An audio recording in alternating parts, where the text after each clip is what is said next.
జై తెలుగుదేశం. చంద్రబాబు నాయుడు గారి నాయకత్వం, చంద్రబాబు నాయుడు గారి నాయకత్వం, నారా లోకేష్ గారి నాయకత్వం, నారా లోకేష్ గారి నాయకత్వం. జోహార్ ఎన్టీఆర్, జోహార్ ఎన్టీఆర్. అందరికీ ధన్యవాదాలు, స్వాగతం తెలియజేసుకుంటూ ముఖ్యంగా మన యువ నాయకులు, మన అందరి భవిష్యత్ నాయకుడు నారా లోకేష్ గారికి స్వాగతం తెలియజేసుకుంటూ మన పార్టీ వ్యవస్థాపక అధ్యక్షులు స్వర్గీయ నందమూరి తారక రామారావు గారి విగ్రహానికి పుష్పాలంకరణ చేయవలసిందిగా కోరుచున్నాం.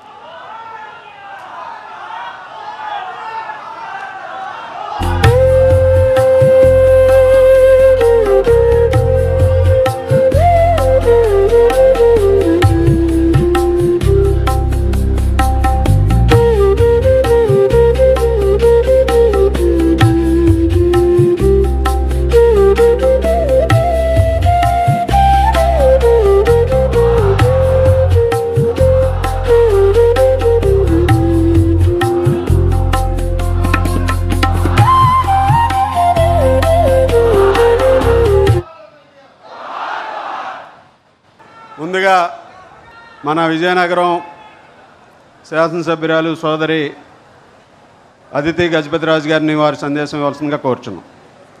జై తెలుగుదేశం, జై తెలుగుదేశం, జై తెలుగుదేశం. ఈరోజు మనం అందరం కలిసి ఒక కార్యకర్తలు మీటింగ్ అనేది మనం అందరం పెట్టుకున్నాం.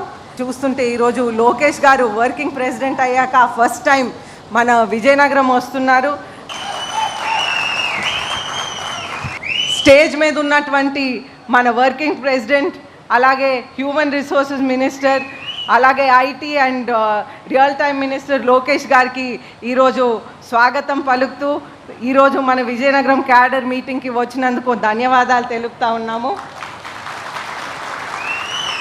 అదేవిధంగా మనకి పాలిట్ బ్యూరో సభ్యులు శ్రీదేవి గారు, అలాగే మన జోనల్ కోఆర్డినేటర్ రాధాకృష్ణన్ గారు, అలాగే మన నాగార్జున గారు, అలాగే మన కలిశెట్టి అప్పలనాయుడు గారు, అదేవిధంగా మన అబ్జర్వర్ పివిజి కుమార్ గారు, అలాగే మనకి వరప్రసాద్ గారు, అందరు కూడా స్టేజ్ మీద ఉన్న పెద్దలందరికీ నా నమస్కారాలు. ప్రతి ఒక్క తెలుగుదేశం కుటుంబ సభ్యులకి నా హృదయపూర్వక నమస్కారాలు తెలియజేసుకుంటున్నాను. తెలుగుదేశం ఆవిర్భావం నుంచి పార్టీని వాళ్ళ భుజస్కంధాల మీద తీసుకెళ్లిన వాళ్ళందరికీ కూడా ప్రత్యేక ధన్యవాదాలు తెలుపుతా ఉన్నాను. లోకేష్ గారు 29 ఏప్రిల్ 2026కి వారు వర్కింగ్ ప్రెసిడెంట్గా అయ్యారు. ఆ రోజు నుంచి మనం చూస్తుంటే విజయనగరంలో మనకి 9 పెద్ద జాయినింగ్లు అనేది జరిగినాయి. 1500 కుటుంబాలు లోకేష్ గారి పనితీరు చూసి, మన తెలుగుదేశం పార్టీ చేసిన మంచి పనులు చూసి ఆకర్షులై మన పార్టీలో జాయిన్ అయ్యారు. వైసీపీ నుంచి జాయిన్ అయ్యారు. అలాగే ఎవరైతే ఏ పార్టీని లేకుండా న్యూట్రల్గా ఉన్న వాళ్ళు, ఎప్పుడు కూడా రాజకీయంలో లేనటువంటి వాళ్ళు కూడా మన పార్టీ విధానాలు చూసి మన పార్టీని జాయిన్ అయ్యారు అనేది ముఖ్యంగా మీ అందరికీ ఒక్కసారి గుర్తు చేస్తూ ఉన్నాను. ఈరోజు మన లోకేష్ గారు ఒక ఐటీ మినిస్టర్గా బాధ్యతలు తీసుకున్నాక మన ఉత్తరాంధ్రకి ఎన్నెన్నో పరిశ్రమలు, పిల్లలకి ఉద్యోగ అవకాశాలు వచ్చాయనేది మీ అందరికీ గుర్తు చేస్తూ ఉన్నాను. మనకి టీసీఎస్ అవనివ్వండి, కాగ్నిసన్ అవనివ్వండి, ఆర్సిలర్ మిట్టల్, నిపాన్ స్టీల్ అవనివ్వండి, రిన్యూ అవనివ్వండి, ఆఖరికి గూగుల్ సంస్థ కూడా మన దగ్గరికి వచ్చింది. ఇది కేవలం మన నారా చంద్రబాబు నాయుడు గారి బ్రాండ్ ఇమేజ్, లోకేష్ గారి కృషి అని మీ అందరికీ మరొకసారి తెలియజేస్తూ ఉన్నాను.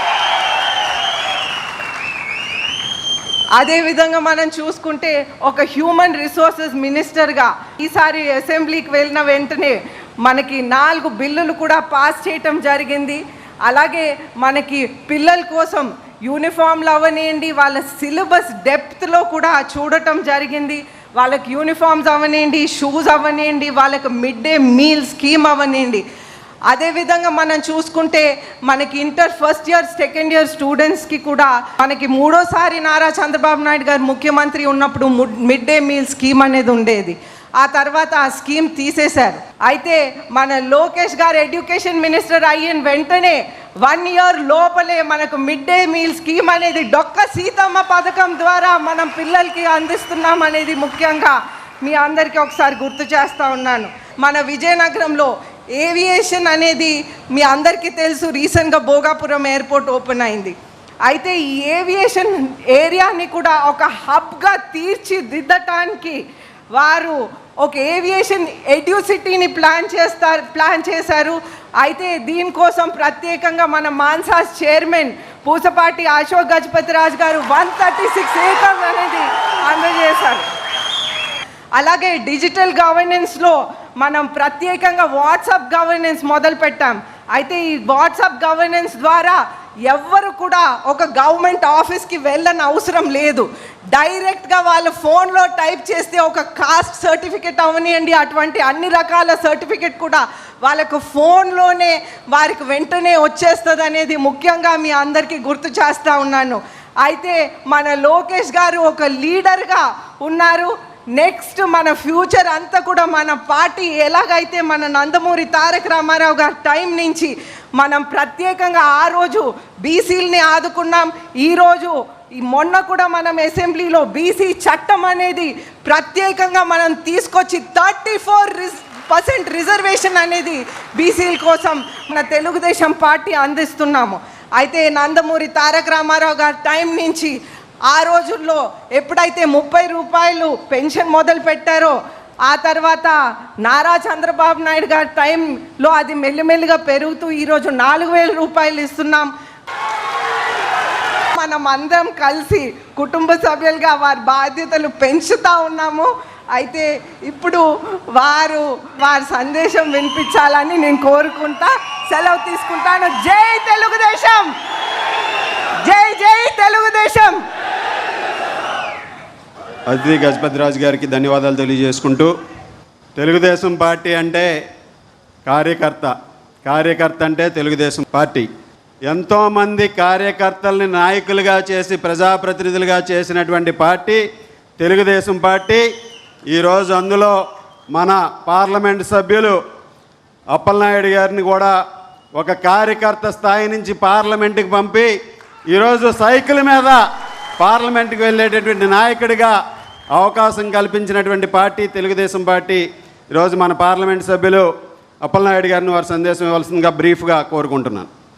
ఈరోజు మనందరికీ స్ఫూర్తినిచ్చి మనందరికీ ధైర్యాన్ని ఇచ్చి తెలుగుదేశం పార్టీకి మరొక 50 సంవత్సరాలు ఇంకా తిరుగులేదనే విషయాన్ని మొన్న యువగలం ద్వారా వారు నిరూపించిన గౌరవనీయులు పెద్దలు, ఈరోజు మనందరికీ ముందుండి నడిపించిన వ్యక్తి, ఈరోజు మన తెలుగుదేశం పార్టీ వర్కింగ్ ప్రెసిడెంట్ గారు గౌరవనీయులు పెద్దలు లోకేష్ అన్న గారికి, అలాగే మన ఎమ్మెల్యే గారు అదితి మేడం గారికి, మన పార్టీ అధ్యక్షులు, పొలిట్ బ్యూరో సభ్యురాలు, మన పరిశీలకులకి, అలాగే కోఆర్డినేటర్ గారికి పేరు పేరున హృదయపూర్వక నమస్కారాలు తెలియజేసుకుంటూ, ముఖ్యంగా మీ అందరికి కూడా ఈరోజు విజయనగరం అసెంబ్లీ నియోజకవర్గం పరిధిలో ఉన్న ప్రతి తెలుగుదేశం పార్టీ కుటుంబ సభ్యులకి అందరికి కూడా పేరు పేరున పాదాబంధనం చేసుకుంటున్నాను.